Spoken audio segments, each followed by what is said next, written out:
আজকের এই ভিডিওতে আমি তোমাদের সঙ্গে শেয়ার করব তোমরা যারা স্বামী বিবেকানন্দের স্কলারশিপে আবেদন করেছো অথচ ক্লেম এসএমএস আসেনি তোমরা কি করলে দ্রুত টাকা পাবে। আজকের এই ভিডিওতে তোমাদের সঙ্গে তুলে ধরবো।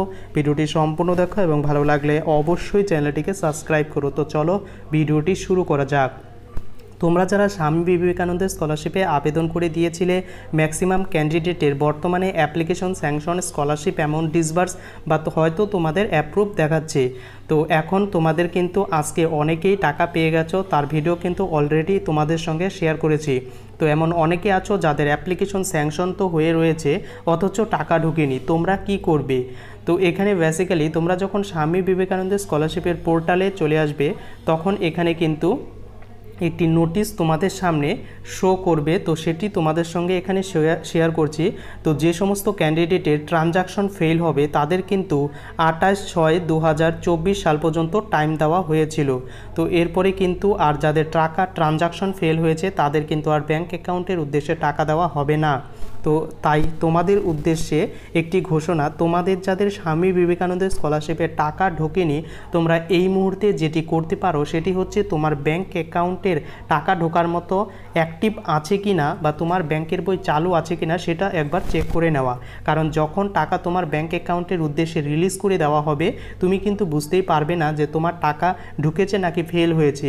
তো সেটা দেখার জন্য তুমি কি করবে, সিম্পলি তোমরা তোমাদের ব্যাংক অ্যাকাউন্টে চলে যাবে। তোমাদের যদি ফোনপে, গুগল পে বা পেটিএম বা এই ধরনের কোনো অনলাইন ট্রানজাকশন থাকে তাহলে তো তোমাদের খুবই একটি ভালো, তাহলে তোমরা কি করবে, সিম্পলি তোমরা ফোনপে বা গুগল পেতে চলে যাবে এবং গুগল পেতে কি করবে, তোমার যদি অ্যাকাউন্টটা যদি অ্যাক্টিভ থেকে থাকে তাহলে তো কোনো প্রবলেমই নেই।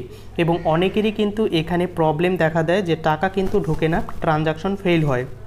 তো এক্ষেত্রে আমি যেটা তোমাদের উদ্দেশ্যে বলবো সেটি হচ্ছে তোমরা 1 টাকা বা 2 টাকা তোমাদের যদি ফোনপে বা গুগল পে থাকে তাহলে অন্য অ্যাকাউন্টে বা কাউকে 1 টাকা সেন্ড করে দেখতে পারো। যদি সেই টাকাটি তার ব্যাংকে ক্রেডিট হয় বা তার মোবাইলে এসএমএস শো করে যে তার ক্রেডিট হয়েছে বা অন্য ব্যাংক অ্যাকাউন্ট থেকে তোমার ব্যাংক অ্যাকাউন্টে 1 টাকা বা 2 টাকা ট্রানজাকশন করে দেখো, যদি টাকা তোমার ব্যাংক অ্যাকাউন্টে ক্রেডিট হয় তাহলে তুমি অবশ্যই নিশ্চিত থাকতে পারো তোমার ব্যাংক অ্যাকাউন্টের টাকা সেটা কিন্তু ট্রানজাকশন ফেল হবে না, অর্থাৎ 12,000 বা 18,000 বা 60,000 টাকা তুমি কিন্তু পেতে পারো। কিন্তু যাদের অ্যাপ্লিকেশন যখন টাকা ক্রেডিট করাবে তো তোমার ট্রানজাকশন যদি ফেল হয়ে যায় বা ব্যাংক অ্যাকাউন্টে টাকা না ঢুকে তাহলে কিন্তু তোমরা অবশ্যই একটি কিন্তু প্রবলেমে পড়বে। তো অবশ্যই তোমরা এই কাজটি করে রাখতে পারো যাতে ট্রানজাকশন ফেল হয় কি না, তো এই বিষয়টি কিন্তু তোমরা জানতে পারবে বা তোমার ব্যাংক অ্যাকাউন্ট সঠিক আছে কি না সেটা কিন্তু জেনে নিতে পারবে। তো এটা কিন্তু তোমরা মোবাইলের সাহায্যে করতে পারবে। তো যাদের অ্যাকাউন্টে ব্যাংক অ্যাকাউন্টে প্রবলেম থাকবে বা টাকা ঢুকবে না তারা কি করবে, তারা আগামীকাল ব্যাংকে গিয়ে তোমরা কিন্তু তোমাদের কেওয়াইসি যদি আপডেট করা না থাকে কেওয়াইসি আপডেট করে নেবে এবং ব্যাংক অ্যাকাউন্টে অবশ্যই গতকালকেই কিন্তু তোমার অ্যাকাউন্টটি আনলক করে নেবে যাতে তোমার স্কলারশিপ থেকে টাকাটি ঢুকে যায়। কিন্তু বর্তমানে দেখা গেছে যাদের এসবিআই অ্যাকাউন্ট রয়েছে তাদের কিন্তু ম্যাক্সিমাম ক্যান্ডিডেটই কিন্তু যারা ট্রানজাকশন করছে না তাদের অ্যাপ্লিকেশন বা ব্যাংক বই সেটা কিন্তু লক হয়ে রয়েছে।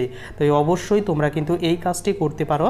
যদি একবার স্বামী বিবেকানন্দ স্কলারশিপের টাকা ফেল হয় তাহলে কিন্তু তোমাদের প্রচুর প্রবলেম ফেস করতে হবে। তো এটি তোমাদের উদ্দেশ্যে একটি বলার। তো অবশ্যই কেমন লাগলো ভিডিওটি কমেন্ট করে জানাতে ভুলো না।